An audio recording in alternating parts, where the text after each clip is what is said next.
technology within your curriculum. Okay, so that's about how you're integrating technology through child-centred pedagogy inside your setting and outside as well. And we're talking about digital technology that will help us bring meaningful experiences, and they might be audio, they might be visual. We're thinking about considered developmentally appropriate technology as well that works for your learners. They respond to it, and that might be something you're not really sure of yet because you might still be learning that. So we said last time, trial and error. We don't know how children will respond to certain, experiences until we've tried it. We're thinking about practical uses of technology to help us solve problems. And that's like real world problems, real life problems. So maybe it might be using a digital timer when we're baking. Using a step counter when we're walking, maybe exploring the slow motion function in a camera, whether that be a digital camera or a tablet device, to look at what happens to our feet, what happens to our knees and our legs when we jump, or we do a roly-poly. We might explore more creative uses of technology to help us communicate a message, or look for innovative ways or exciting ways to capture recordings. It might be the birds tweeting out in the garden, or you might have a band in the music area. And it doesn't have to always be working pieces of technology. I can't remember if I said that last time or not, but think about how children learn and make sense of their world, and every other experience. Okay, there's a lot of role play, isn't there? There's a lot of symbolic play. There's acting out and making sense of what they've seen happen. So, technology, toys, and broken pieces of technology have a place as well. And of course, practical uses of real technology. Think of all the different places or pieces of technology in your setting and in the home that we just take for granted, but that could be a learning experience as well. Okay, because when you press a button, something happens and then you have an output. Okay, so we know that the washing machine door here, it needs to be closed. We choose the cycle, we press go, and then what happens? We hear the sound and the machine drum starts turning around. And then we're thinking of different pieces of technology outdoors and indoors. Okay, so a few different examples here just to sort of get us thinking about what that might look like. So we've got really simple, little push button battery operated phones. The picture on the right's a bit squashed there, but what we have is a torch just in a sensory tray and different colour paddles. Of course, that's opening up another opportunity, bringing light and shadow then into the play there as well. And then in your outdoors, it might be your mud kitchen or, your block area, whatever you have outside. Some scales, add some scales into that as well. Or again, it could be thermometers, working, not working, toy, or real. And also, I was thinking about the built-in features that we have on the devices and the tablets and things that we have. So the first picture there is the built-in Measure app. Are we using things like audio effects that support a game? So the pictures we've got in the middle here, when I first started, well, I'll be really honest, when I really first started, it was a tape that came along with the Listening Lotto games. Then, of course, it moved on to CD. A couple of years ago, I bought the Listening Lotto for my little boy, and I never even gave it a thought. I don't know why I thought there would be a CD in the box, because I don't even have anything to play a CD in anymore. However, it's an app, so you scan the QR code to download the app. So it's all these little, little small bits of technology that we're using that might not jump out, at you like maybe as an experience on the Promethean active panel or the smart board, or whatever it is you use, might jump out at you. But these are all the really important parts, because these are everyday things, and these are things that we all do. They're sustainable experiences. So it's just sort of taking cognizance of all these wee bits and pieces that you maybe didn't think about as digital technology. your push button keyboard mats, things like that as well. And then just thinking of all your areas, where could you enrich that with a wee bit of technology that would help children to solve problems. Okay, so again, real obviously is the better option, but again, if you don't have that, your toy thermometers, your so going to see your on the app, your measuring app as well. Just all these different places that you can enrich the area and just give children that extra opportunity to explore and problem solve using digital technology. And we've got a wee example here of what we called the Tinker Tray, and it was all the broken Bee-Bots, because if you've had experience with Bee-Bots before, you'll know that they're not waterproof and they're not sandproof, and very quickly the Bee-Bots that these children had access to didn't quite make it. Let's say we had between staff, we called it the Bee-Bot autopsy box. We didn't call that call it that for the children, of course, but this again still provided a really great example for problem solving. So what happened here? Let's find out. Could we look inside? Why are the Bee-Bots no longer working? I wonder what's happened to them. They'd be able to tell you that they needed maybe a screwdriver, or some children will say, oh, we need a hammer. That's how we'll get into the insides. And then they had the magnifying glasses and very little small sort of fine dusting brushes, like these shaving brushes or wee blusher brushes. And they were able to very finely dust off the sand that were inside. So we did attempt to fix the Bee-Bots and have them running again. I'll be honest, not many of them made it back to life. But again, the opportunity that this provided was fantastic, because you can see the wee boy there on the right, he's got a little bit of circuitry, so a bit of the board that was in the Bee-Bot, and he's shining the torch on it, and you can see all the little parts that are all joined together. So it didn't have to be a Bee-Bot, it could have been an old, let me see, an old mobile phone, an old keyboard for a computer, anything like that offers that opportunity to take things apart. Because one of the main messages in computing science is how things work. Okay, so things don't happen by magic. There's computing technology in the world all around us, and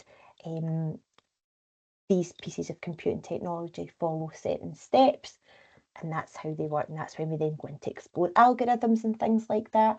So it's really important that children have that opportunity to be able to take things apart and find out how they work.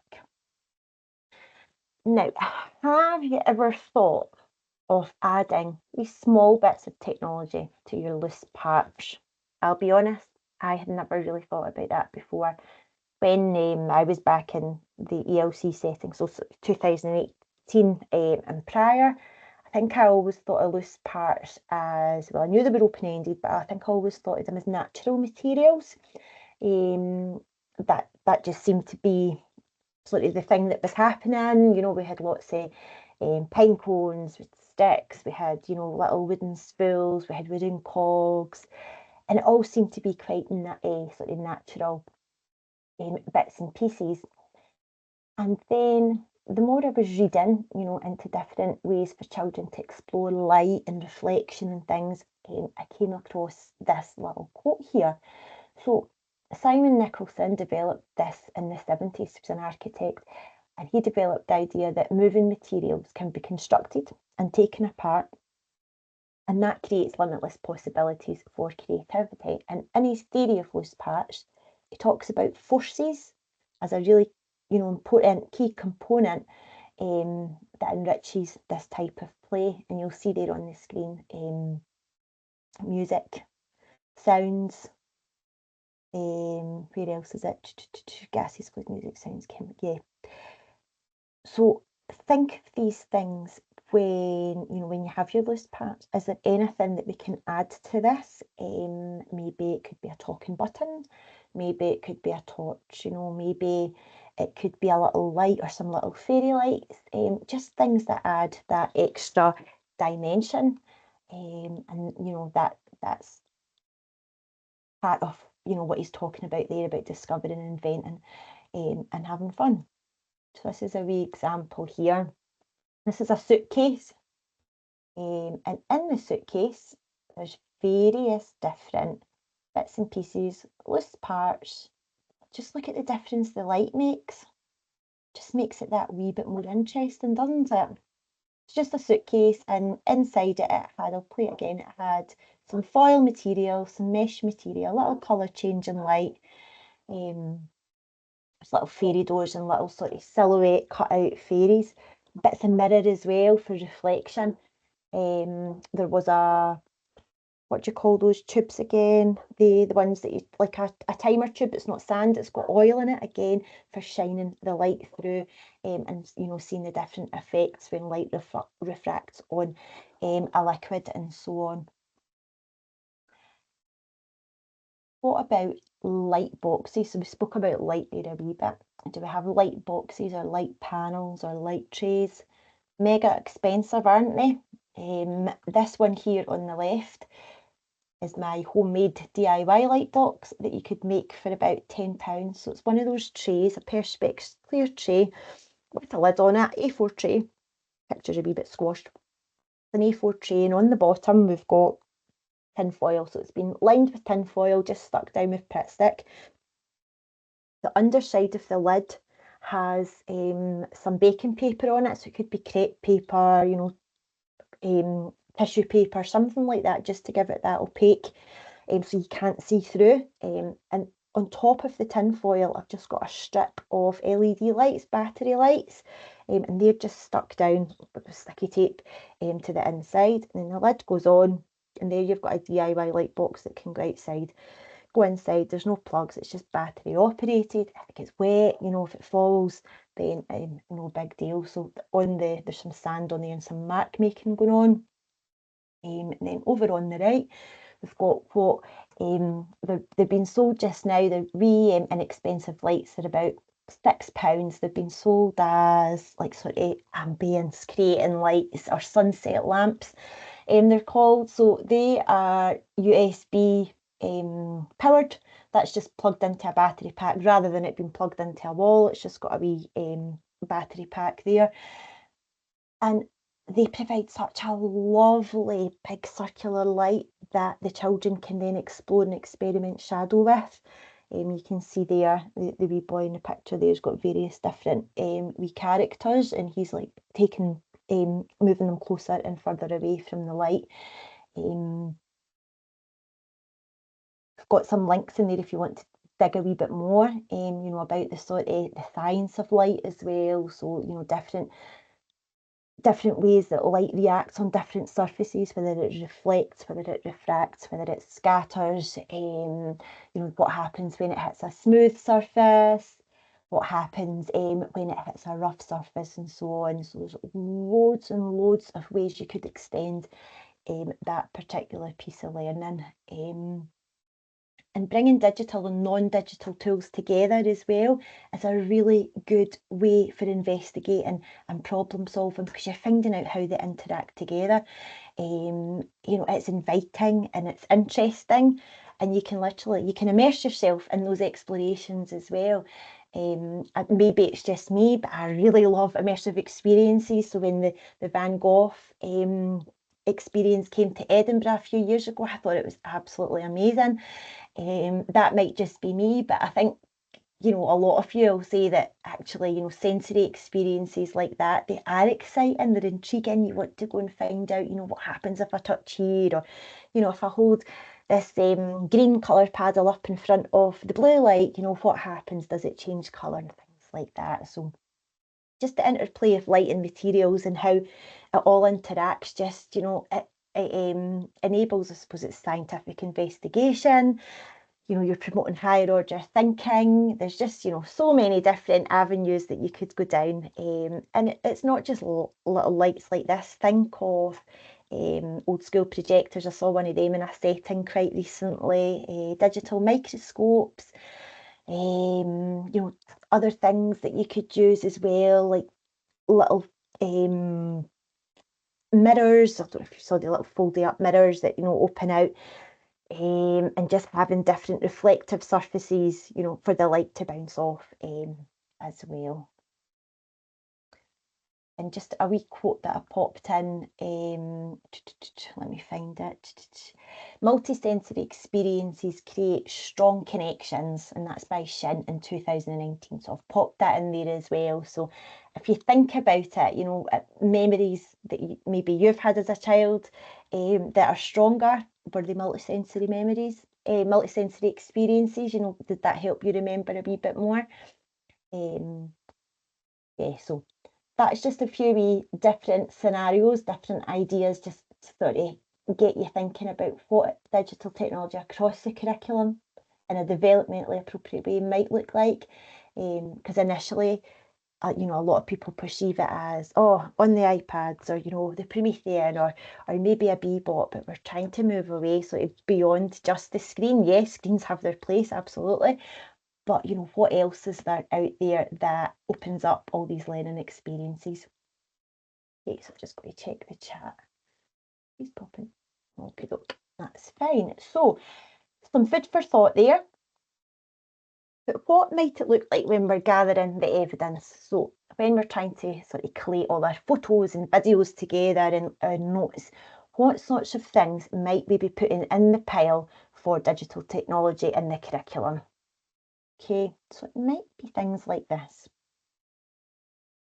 Recordings from talking buttons, and a nice example I saw of this was a setting using the little talking buttons for the children to rate their snack that day. So they were, you know, given the lowdown on what they thought of their snack that day by leaving a little voice note essentially and then popping it in the box.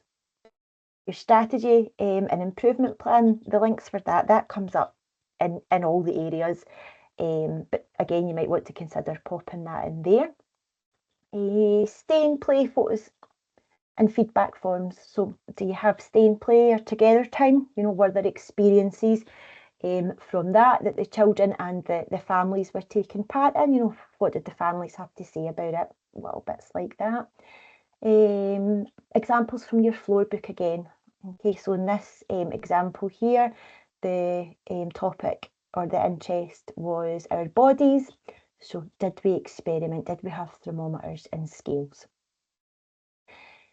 Cyber resilience and internet safety is something that it would be really good to see coming up in the evidence for all the sections, just again so that, you know, you're making it really clear that that is at the heart of everything that you do. So any experiences that we're providing using digital technology, we're remembering the importance of cyber resilience and internet safety. So it might be, you know, little observations from discussions that we're having with the children about safely using the resources and responsibly using the resources, particularly if it's technology that's allowing us to go online and to have an internet connection as well.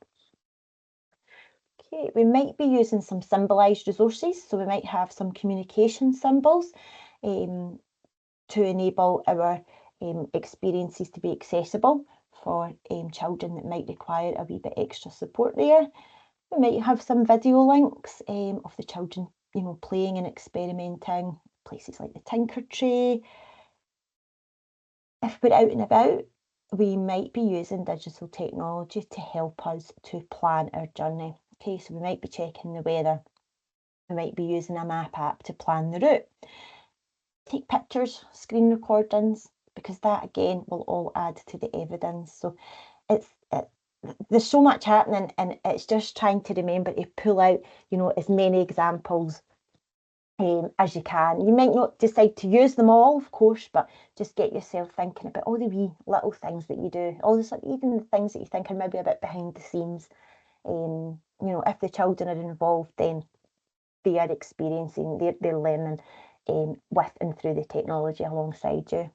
Last one, what did we have there? Music selection and audio recordings. Yeah, so how do the children select music in your setting?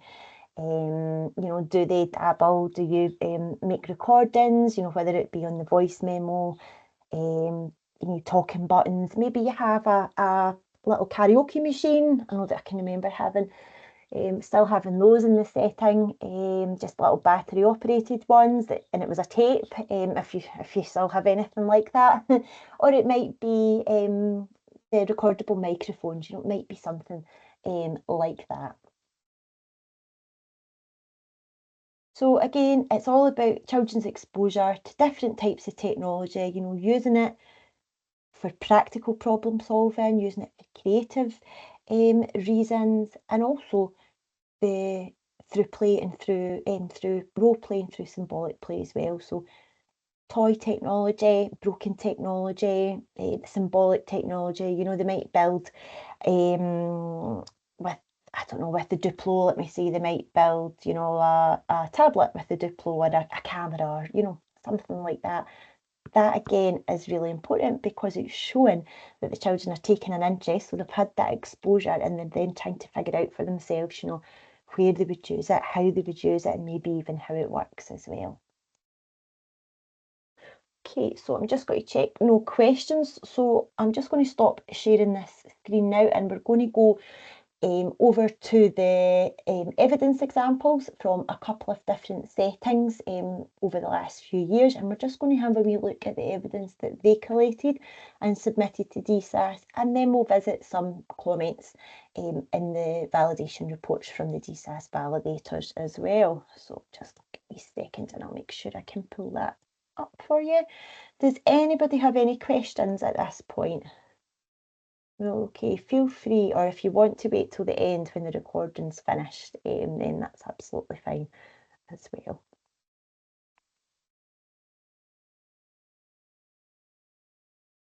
Just get the next one and have that open as well. There we are. Okay, so first one is a quarry view, and that is up in Dundee. Share my screen this way this time.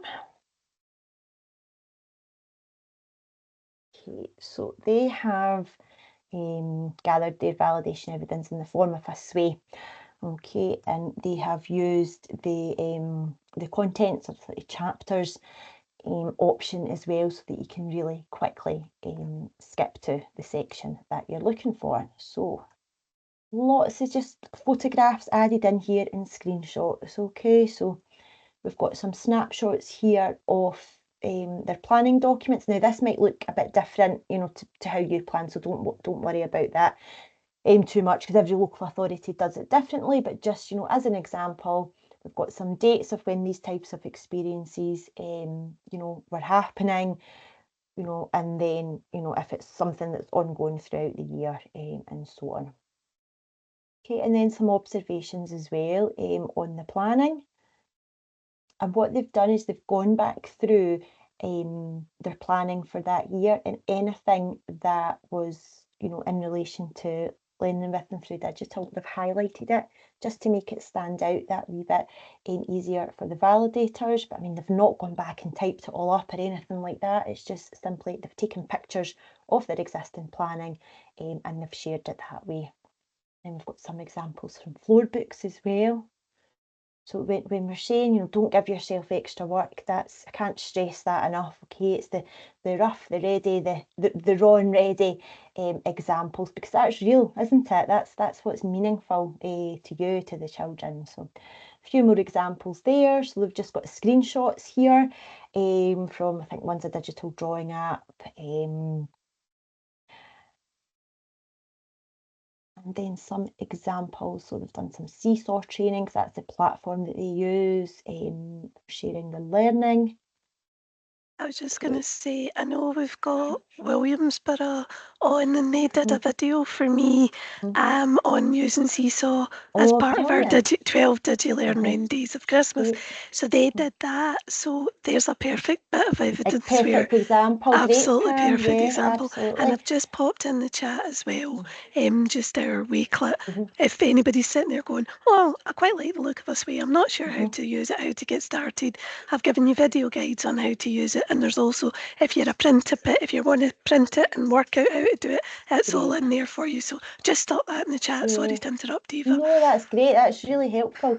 But don't feel you have to do a SWAY. I mean, that's just what this particular setting chose to do. But, you know, if it's easier for you to organise your information, maybe just on slides on a PowerPoint, then go for it. So I can't stress enough, don't be giving yourself extra work. So some more examples here. So learning at home. So examples of different apps and things that was shared with parents.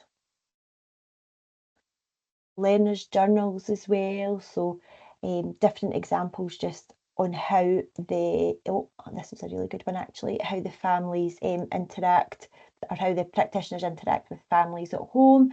And then this one in particular using the translate feature as well, that I didn't realise was actually built in to that platform, so really handy. Let's see a couple of other things. Yep, so just some more planning screenshots there. Okay, so then this was looking at feedback forms that is used to gather evaluation information from families. And again, just simple screenshots just to show what it looked like in action. So you can see there the questions there, they're asking their families, are you aware of the opportunities that exist to support children with digital technologies? 100% yes.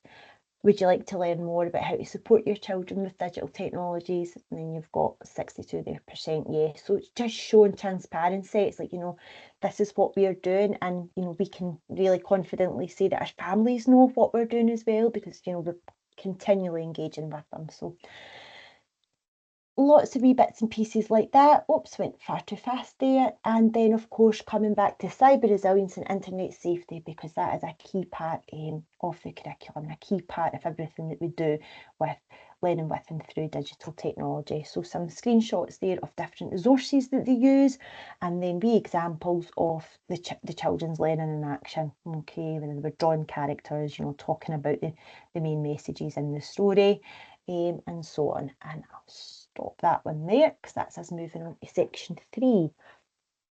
So this one is from Jigsaw in North Lan. Okay, this was a slightly older one. So Quad Review was just last year, and this one I think was 2020. I can't remember if it was either just before went into lockdown, possibly, or maybe just at the end of it in 2020. Okay, so this one isn't a scroll left to right, it's a sway again, but this is a scroll up and down. Now this one isn't organised as the framework is laid out.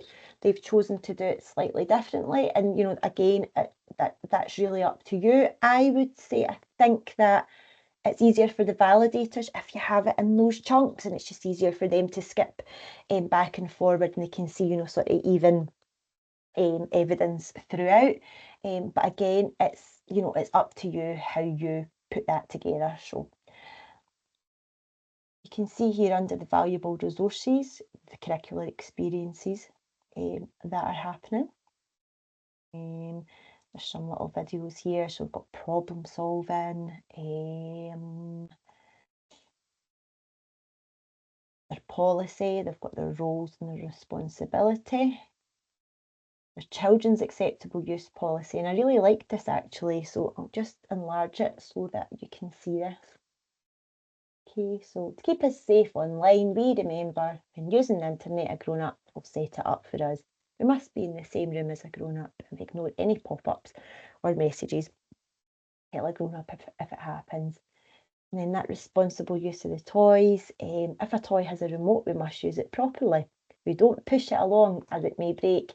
And I can just hear the noise of those Bee-Bot's wheels as they get pushed along.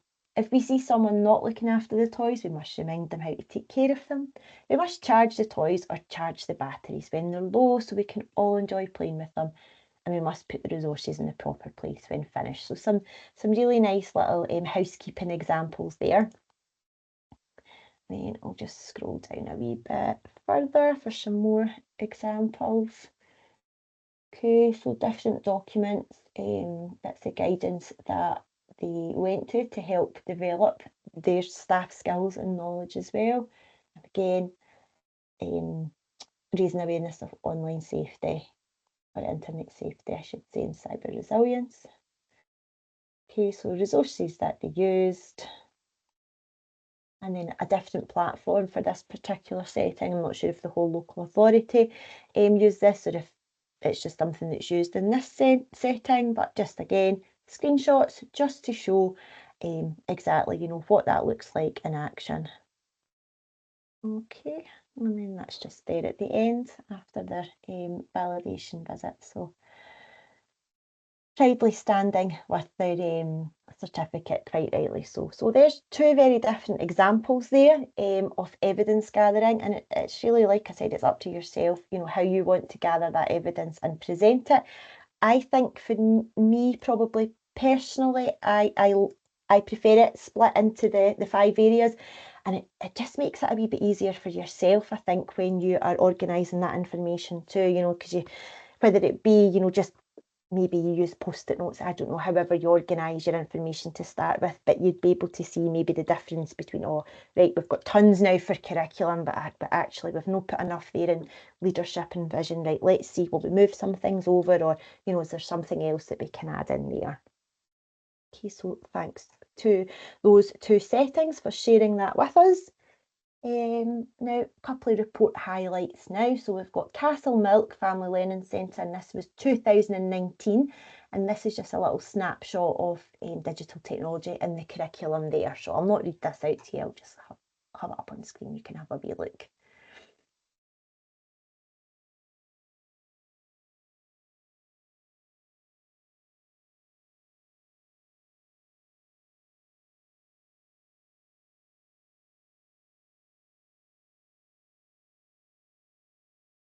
And I think when it says they were using their own iPads, I think it's local authority provided iPads. I don't think it was their own personal iPads from their home. It was their iPads for, you know, reporting and things like that.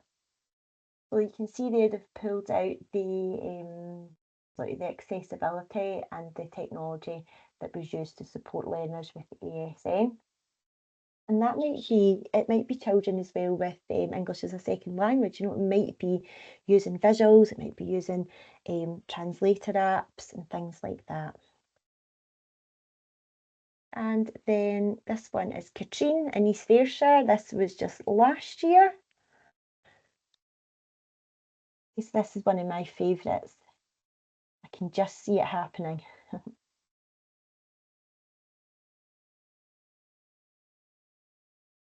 So everyone's involved here. Good bit of role play from the staff.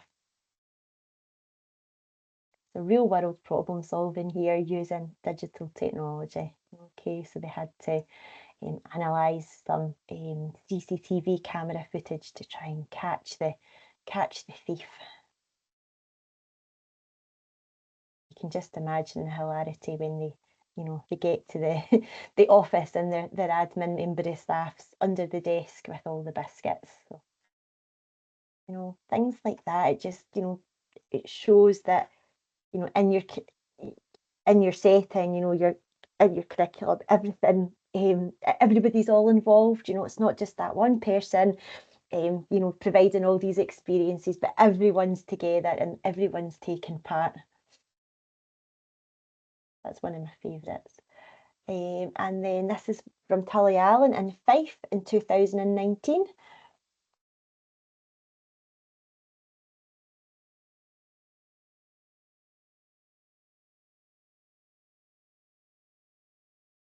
You can see there that the staff confidence and skills is growing with the children's.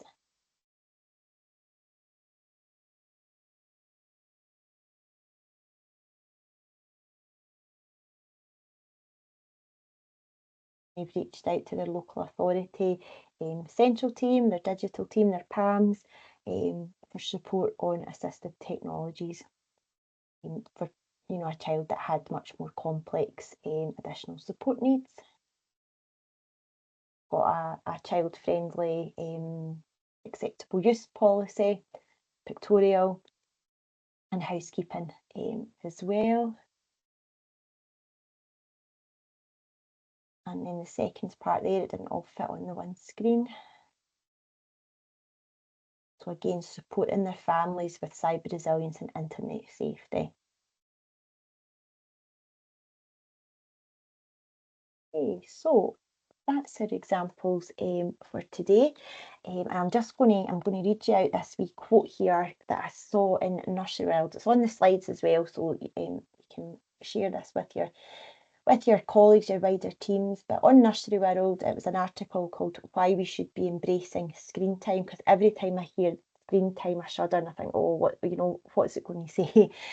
Because there's, so many sort of negative connotations around screen time. But, if it's been used appropriately, we're not saying children are going to be on the screens all day anyway, but when they are on the screens, or if they are on the screens, as long as the experience is appropriate, is developmentally appropriate, and there's interaction as well.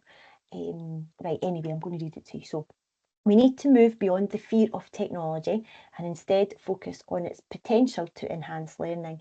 Early year settings are perfectly positioned to introduce children to a world of technology in a way that is playful, exploratory, and developmentally appropriate. Whether children are pressing buttons, exploring light and shadows, or engaging with a screen, technology can be a valuable aspect of children's learning and development. Think activity first and technology second to ensure that the child and their needs is always the priority. I mean, I read that, I thought, wow, that really sums up, what we've been trying to say through the Digital Schools Award for ELC as well. So think beyond screens. It's not always about screens, it's all these other experiences that we maybe thought of them maybe STEM experiences or science experiences as well, but it's the digital technology that affords those experiences to happen. Okay, and then on the very last page there, we've just got some links, so bits and pieces that you may have saw in some of the photographs, and you might be wondering, well, what is that? So I've just tried to link it on there just to let you have a wee look. Now, they're not recommendations or endorsements, of course, but I have been asked before, could I put them all on one page, because it would be really helpful, and I do appreciate that, that there is no additional spending happening just now, same for us here as well. But if there are funds or money that's been raised over the years, and you maybe want to pick up a couple of those wee lights, then that is where you can find them. Okey-doke. So I'm just going to stop sharing my screen now and come to see if you have any questions, or if there's anything else that I can go over again, or if you want to have a wee look over anything from the first session, feel free. And feel free also, if you have a draft strategy, if you want to send it to me, I'm more than happy to have a wee read over it, see if there's any wee bits of feedback that I can give, or again, if you want to share your sort of draft or your sort of first go at gathering your evidence, feel free. I'm here to help. Bye, Pam. Oh, it's not you going to wait, somebody else, sorry. So yes, does anybody have any questions? Is there a timescale? No, there's not. It's your timescale and there's no pressure. A lot of people will create their account, so they'll register and open their account, but it might be a wee while before you start gathering your evidence. And again, it's just down to, I suppose, it's capacity, isn't it? It's time, it's a lot of the people that I've been speaking to that I know registered a wee while ago. I've been asking them, how are you getting on? They're like, no, good, we know what we need to do. It's just that actually sitting down and putting the information in the right place. So just try to get that time for it. But I really can't stress enough, don't give yourself extra work to do. Just take, even if it's things up on the wall, things in floor books, just pictures of it and just upload the pictures, rather than sitting typing things out again, or trying to reword things, because on the day of your validation visit, if there's anything that maybe isn't clear to the validator, they'll just ask you, could you tell me a wee bit more about this? And they'll give you the opportunity anyway to say, is there anything else you want to tell us about? So yeah, don't worry too much about timescales. It doesn't expire or anything like that.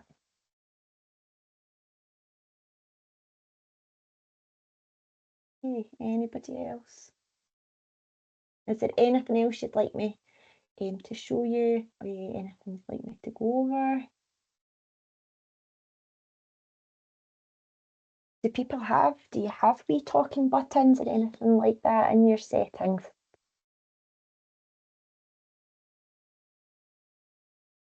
Or have you tried using, maybe on your mobile devices, have you tried using the sort of voice memo, voice recording apps? Anybody had a wee try at recording audio?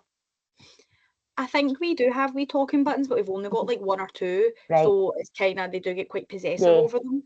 But we do have like iPads that we Mm. could use, so I'll probably do some wee like voice audios, because a lot of the kids like Yeah. to video themselves and watch Uh-huh. themselves back and stuff. So Yeah. I think they would probably quite enjoy when we're doing a lot of retelling the stories and things like that. So they'd probably quite like to record themselves doing it and then show it to their friends. So I could do that, yeah.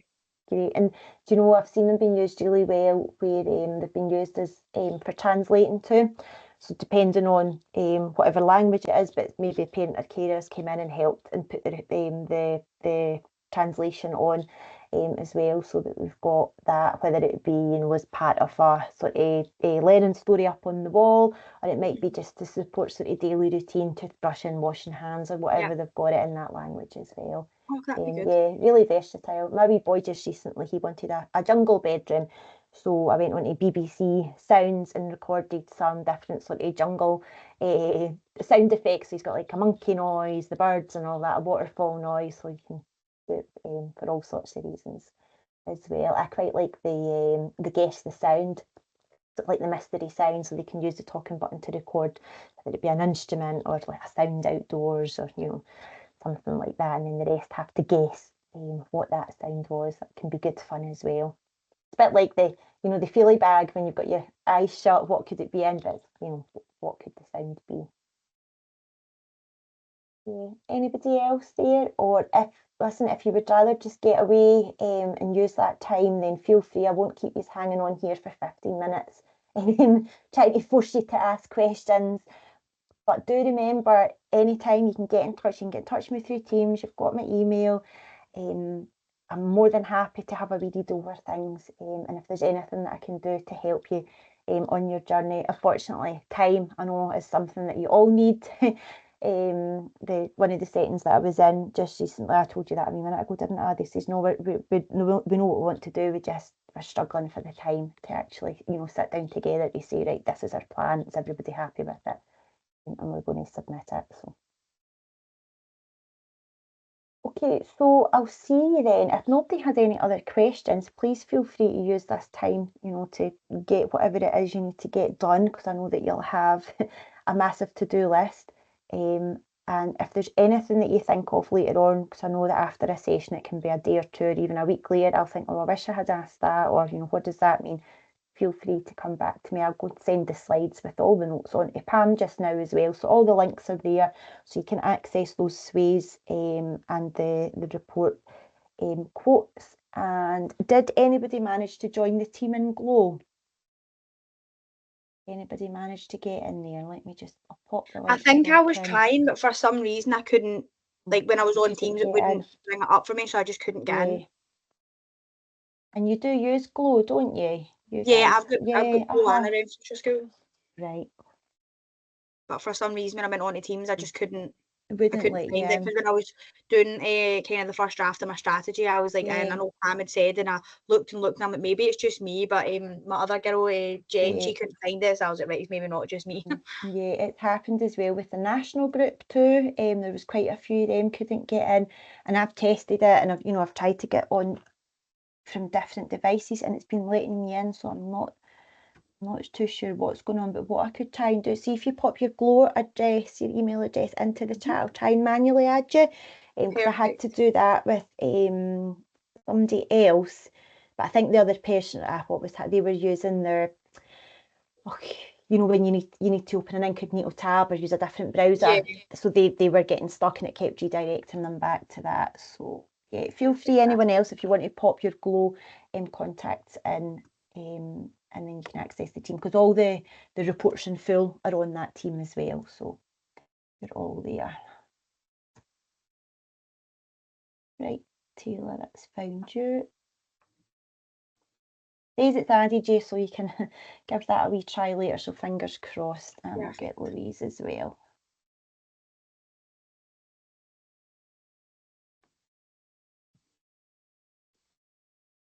Due to Louise. Oh, that's Louise in too. Yeah, so just feel free. I'll pop my email in here as well. So just in case you've not got it. And if any colleagues can't get into that team and they want to get into that team, just feel free to send your Glow contact to me, an email, and I'll quickly stick you in the team.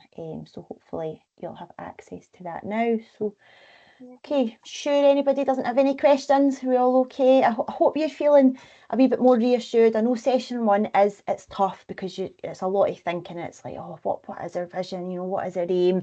How are we going to get there? Who's going to be involved? But you know, breaking it down into those smaller chunks, and then just really, I think it's quite hard to sometimes just to step back and actually look at your environment, and sometimes it helps having a fresh pair of eyes, you know, somebody else having a wee look for you, you know, even if it's, you know, you maybe have a supply member of staff coming in, you know, somebody like that might actually, you know, point out things that you are maybe not realising that you're doing, can always help as well. So Perfect. okay, well, if you are quite happy and you don't have any questions, feel free just to go. I think Pam's in another meeting, but she's there somewhere anyway. So I will just go and send her the slides now and she'll pop them over to you later on, I'm sure. And I'll see you at the next session. But yeah, don't be frightened to get in touch. I'm here to help. And I'll do, you know, what I can to read through any drafts that you have. And if I've got any suggestions, I will send them on to you. Okie doke. Perfect. Well, Great. thank you, everybody. Thank Have you. a good evening and a nice day tomorrow, and enjoy your weekends. Thank you. See you See you later. later. Bye-bye.